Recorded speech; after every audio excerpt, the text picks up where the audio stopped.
Thank you so much, Mr. Darcy. Well, that's for you, madam. Oh, it's from Jane.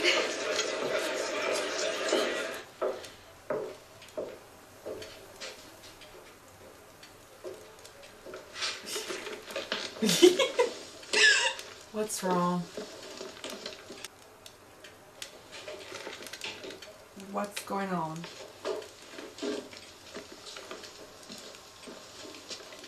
It's the most dreadful news.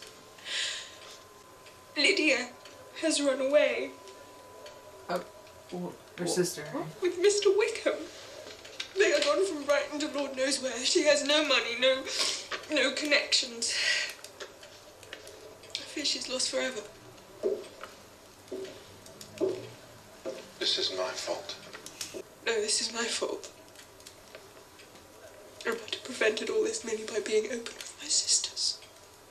Has anything been done to recover her? My father has gone to London, but I know very well that nothing can be done.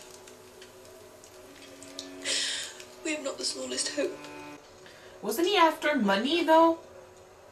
Why would he? I think it is too late. Why would he choose her sister? Like, because you think that they might have money, maybe? Let me catch my breath. It's in Uncle's writing.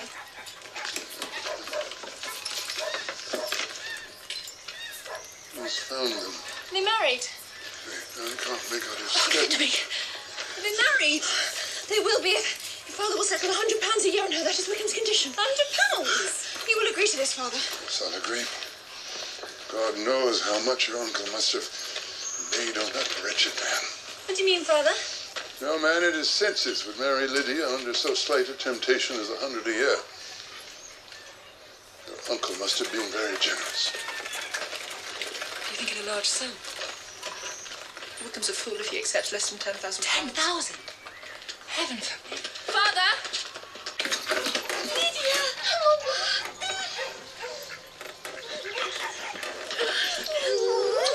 We passed Sarah Sims in her carriage. So I took off my glove and let my hand just rest so she might see the ring. Then I bowed and smiled like an infant.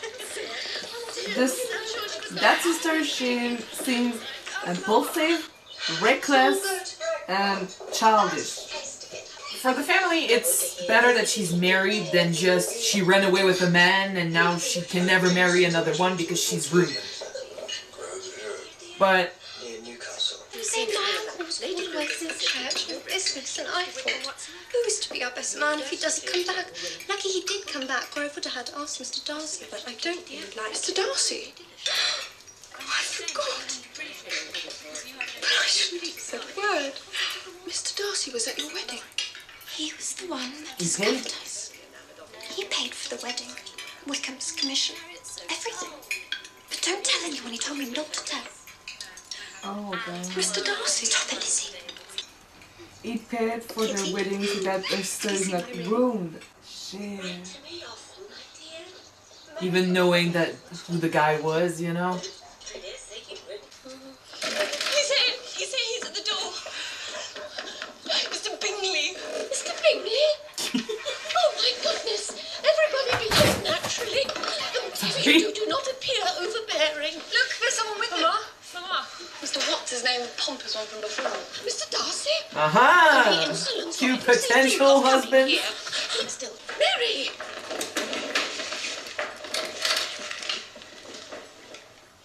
Mr. Darcy, Mr. Bingley, ma'am. Wow. Almost not rehearsed. I know this is all very untoward, but I would like to request the privilege of speaking to Miss Bennet. Alone. Mm-hmm.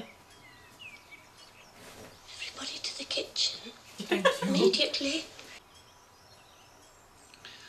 First, I must tell you I have been the most unmitigated and comprehensive ass.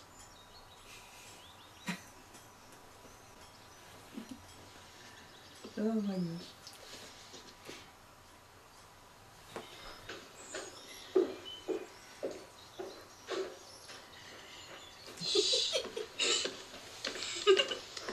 Getting very quiet. Yes. 1,000 times yes. Love happy endings. Thank the Lord for that. I thought it would never happen. You're gonna have your romance too. Just wait for it. Maybe do the pas. The fact that Ask him to marry you. The fact that he asked her to come, you know, sup with him and his sister means that he's still interested. Mm-hmm. She feels like her rejection just stopped everything, but it did not. Maybe he's changed his mind. Coming! Yes? Lady Catherine. Jeez, okay. I need to speak to Miss Elizabeth Bennet alone, Okay. as a matter of urgency. A report of a most alarming nature has reached me that you intend to be united with my nephew, Mr. Darcy. I know this to be a scandalous falsehood. Has my nephew made you an offer of marriage? Your ladyship has declared it to be impossible. Let me be understood. Mr. Darcy is engaged to my daughter. Now what have you to say? Only this, if that is the case, you can have no reason to suppose he would make an offer to me. You selfish girl. This union has been planned since their infancy. Do you think it can be prevented by a young woman of inferior birth, whose own sister's elopement resulted in a scandalously patched-up marriage, only achieved at the expense of your uncle? Now tell me once and for all, are you engaged to him? Oh my gosh. I am not. And will you promise never to enter into such an engagement? I will not, and I certainly never shall. You have insulted me in every possible way and can now have nothing further to say. I must ask you to leave immediately. She's an old bitch. Oh yes, she is. Good night. I have never been thus treated in my entire life. Just to spite her, I hope they end up together. Which will prevail? The Love passion or- of love Yeah. or appearances? Depends on how long there is to this movie.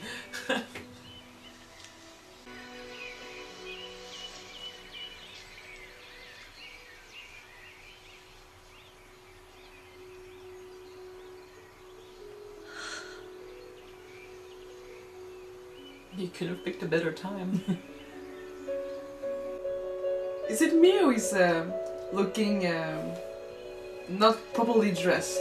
Kind of like when she ran. When you walked? When she walked to his. Did he walk? Well, he did walk.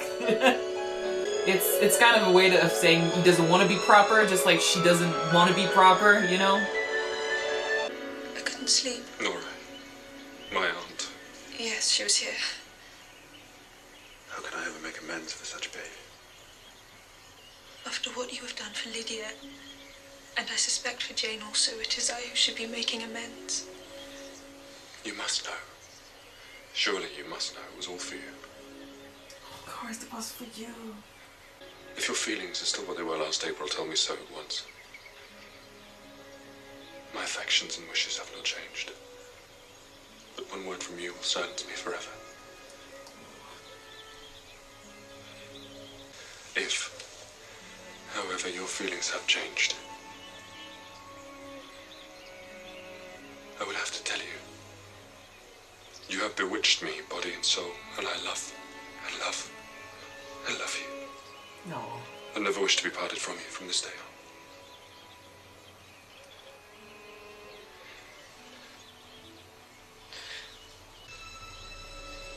Well then.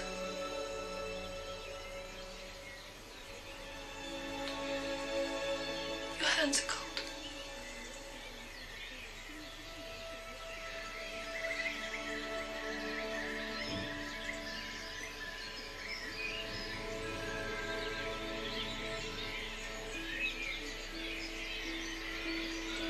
Beautiful image. We all know him to be a proud, unpleasant sort of fellow. But this would be nothing if you really liked him. I do like him. Yeah. I love him.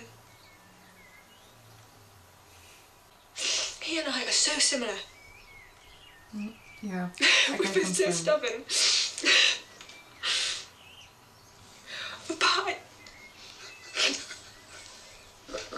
Oh my god, the father is stopping. You really do love him, don't you? I think that's what he wished for his daughters. I cannot believe that anyone can deserve you. But it seems I am overruled.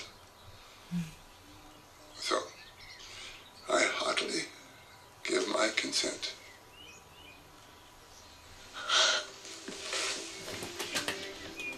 That's nice. I could not have parted with you, my Lizzie, to anyone less worthy. Oh. She was a daddy's girl, Yeah, he wanted to keep them close too.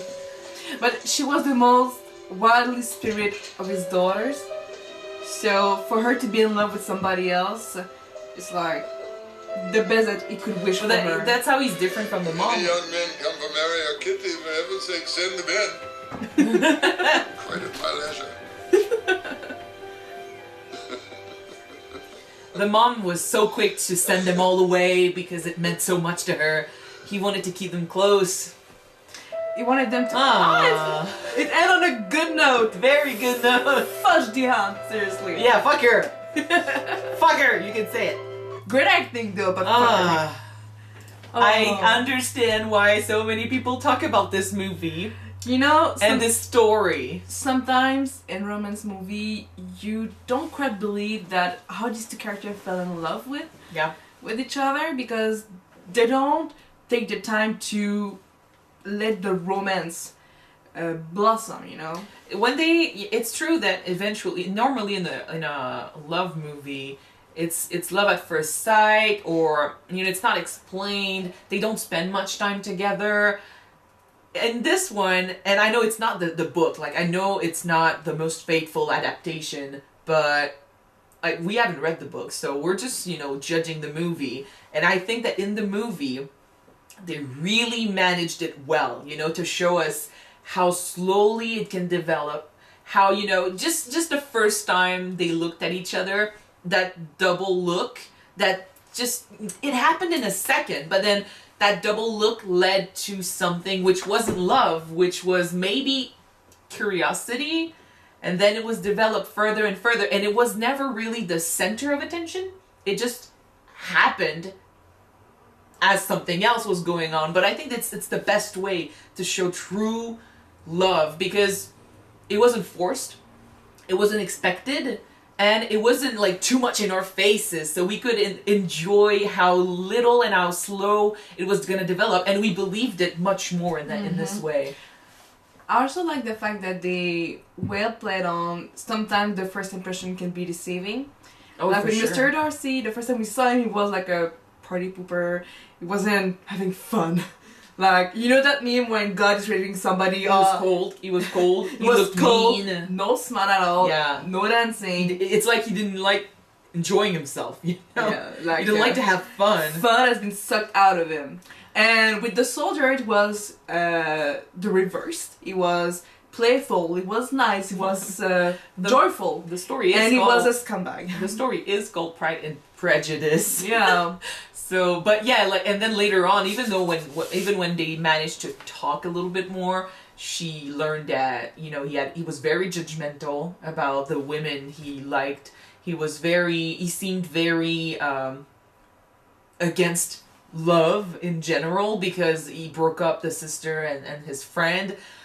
It's all about, seeing the cover first and not trying to know the man, because everything she saw at first she hated. Mm-hmm.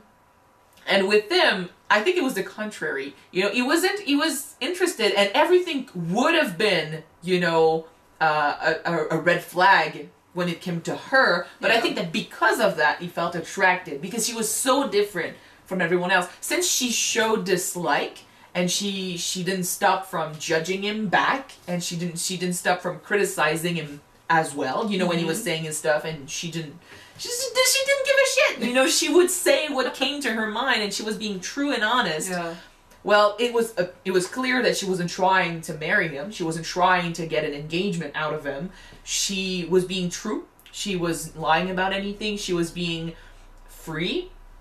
and he saw her being wild and stuff, and I think that in a way, since she was after true love and she was after, you know, real feelings, and she didn't care about having a good marriage to be settled for life.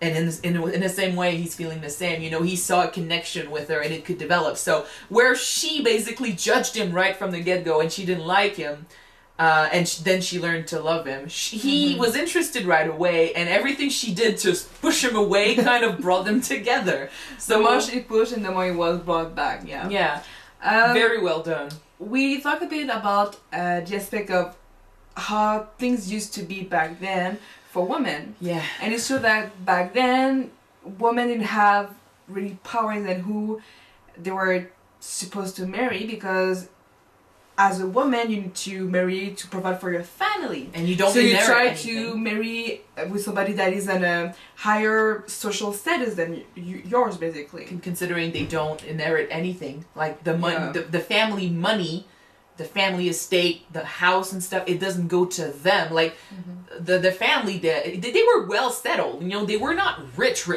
but they had a house, they had land, they were okay. But none of that was gonna go to them. So that's why they were so desperate for a husband, because, you know, these women back in the day were gonna end up on the street.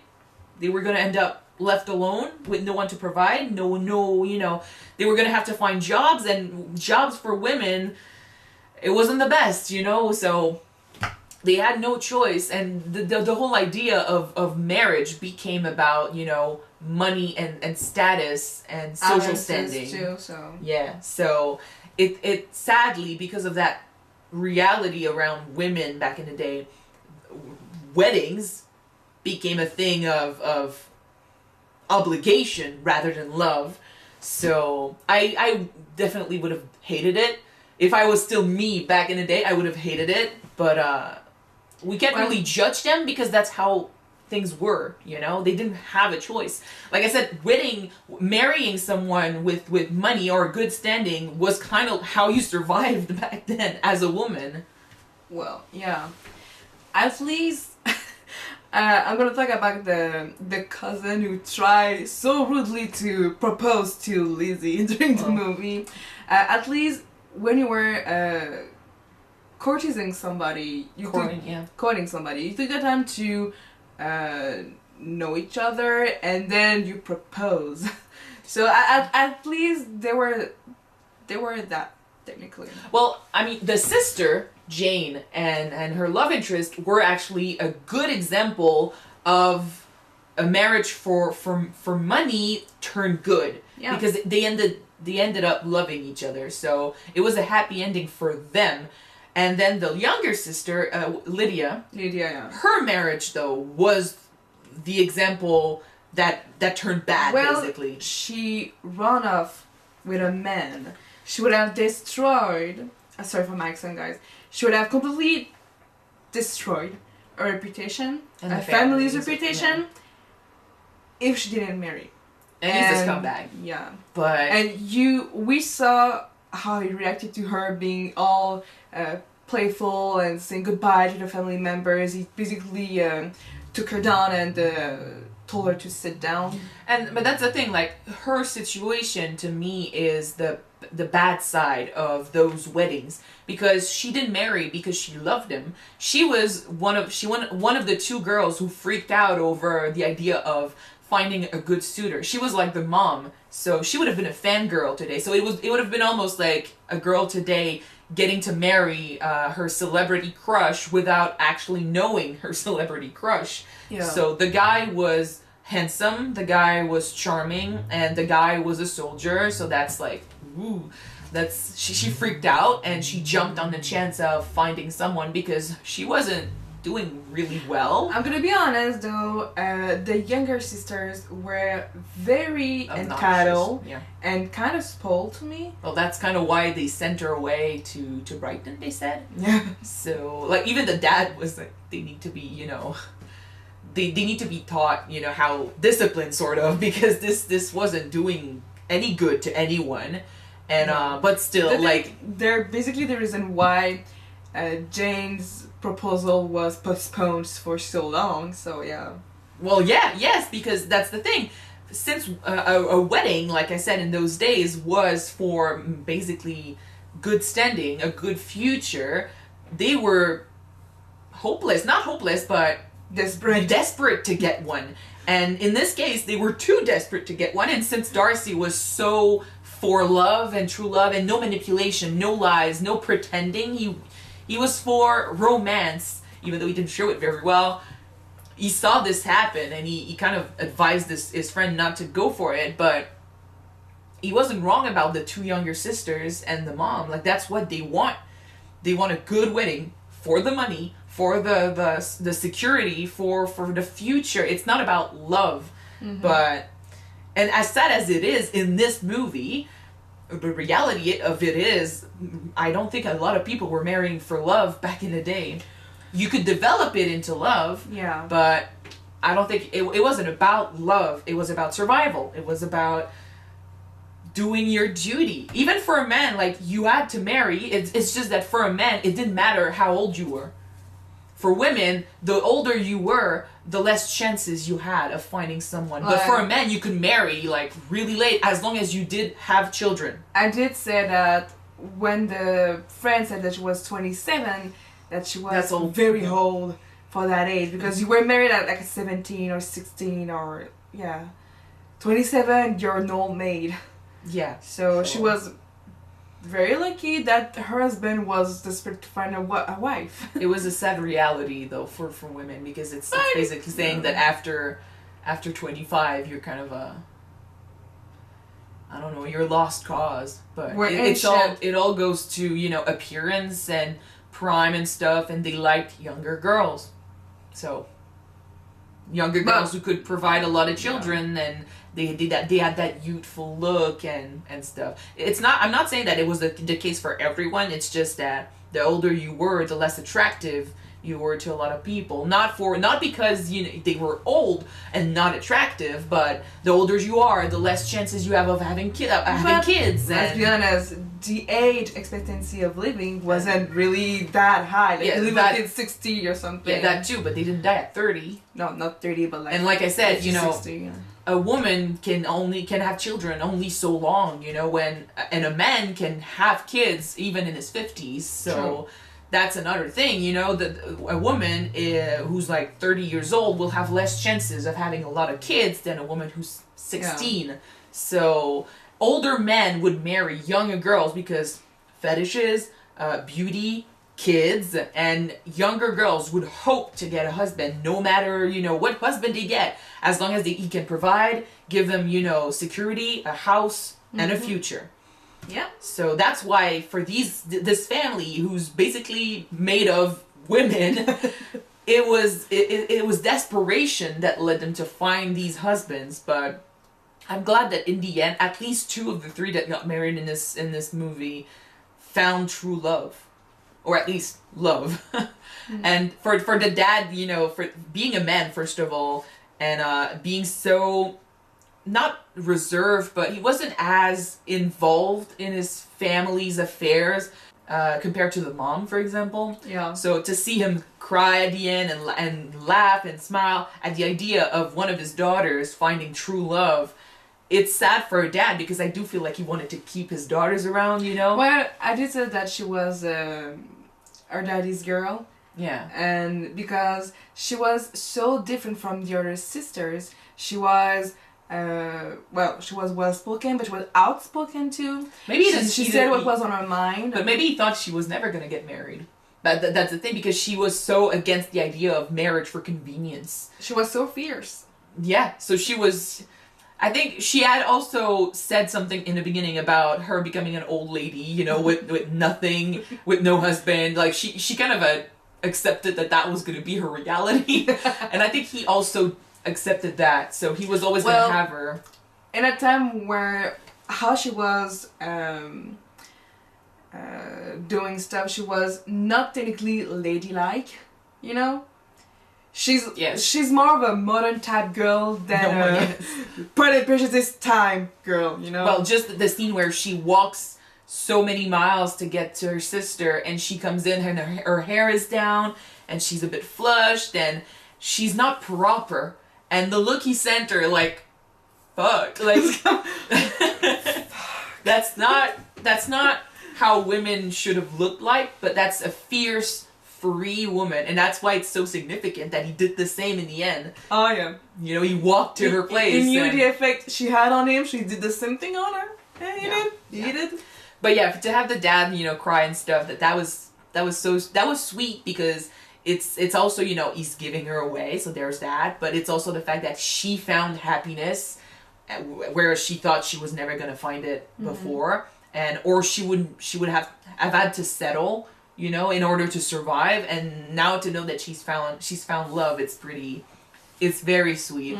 So everything they did, like every actor did its job, everything the way they recorded it, the way they filmed it, the set pieces, the pacing, the music, the transitions, like this movie is very well made. And I did expect it, because I mean, we've seen movies, we've heard about a lot of stuff, and we know which movies are considered classics or really famous and stuff. Or in the top 10 of the best scene you can stuff see. like that. This movie is in every top 10, you know? So I expected it to be at least good, but we saw A Walk to Remember, and this movie is also very well known and stuff, but it's not, the level of cinematography isn't the same, you know? So I have to say, like, I'm pleasantly surprised, not about the story, because I knew that was going to be good, but even the way they did it, the cinematography behind the movie is... I really love how the script was written. Yes. Or the... You know, no cheesy lines, you know? I watched some people that said that sometimes when you got a dialogue, you got like some type of a dance. Like, you say something, I'm saying something, and the way that everything was flowing through the movie was just so beautifully written. Just that dance scene. You were saying that dialogue is like a dance. They literally had a dance and talking and stuff. Yeah, so. but the one scene that kept popping in my mind is just the argument scene. Yes. When she was asking of him to just be honest with her. That scene was just so beautifully shot. The dialogue... Seriously, guys. I did think about the dialogue as well. You could smell and taste the sexual tension and just the passion in it. That was just so beautiful. Well said. I did think about the dialogue as well watching the movie, because I felt like no line was too cheesy or too unrealistic, you know. And it has to it comes down to the actors too when it comes to tension and attraction, the invisible pull between the two. It was played by them very well, and it was shot beautifully also, but I gotta say, like, everything just fit perfectly in this whole picture, and I do think that the lines flowed really well, so everything just fits in this movie, and I enjoyed it very much. I have a question for you though, because the movie is like 2 hours and 15 minutes. I didn't see it time. I didn't see it go. I think that the problem with some of the more modern movies, like, they cut so many scenes that the story doesn't flow very well.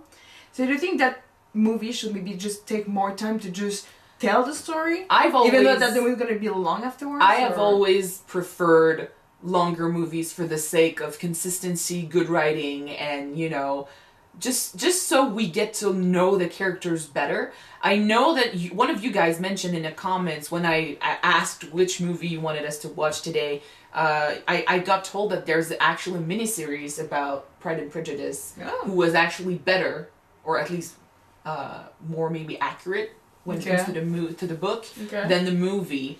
And I have to say, like, if it's a miniseries, I can see why, you know? Of course, like, there's the value of, you know, acting, the lines, the script, maybe it's not the same, but if this is on the same standard, on the same level as the movie, then having it be a miniseries probably gives them that extra push, because they have more time to develop the characters. And I've always preferred longer movies and TV shows to short movies, not because they're boring because we can do amazing stuff with shorter stories, with shorter movies. Yeah. It's just that when you have a story that asks you to care for characters and you want your audience to really feel involved in what's going on, you need time. So some people manage to do it very fast with very little. It's just that I feel like the longer you spend time with these characters, the better you know them and the more you feel for them. So I've always been a fan of longer movies when it's done right, because some movies are long just for the sake of being long. Yeah. But that's a problem.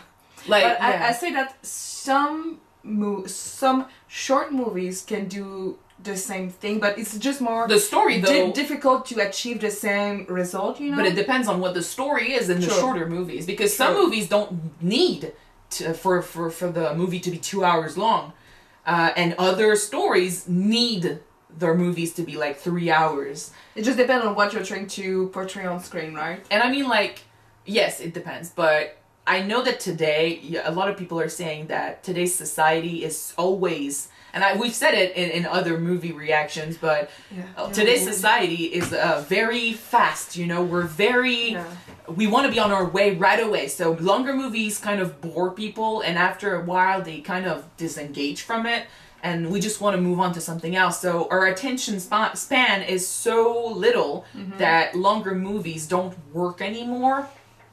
I say that's bullshit, because when a longer movie works and it's well done, you don't see it as a long movie. Like, it's 2 hours, I didn't see the 2 hours, you know? I didn't realize we were already close to the end. True. So, because I was so engaged by what was going on. So when a long movie is done right, it deserves to be seen.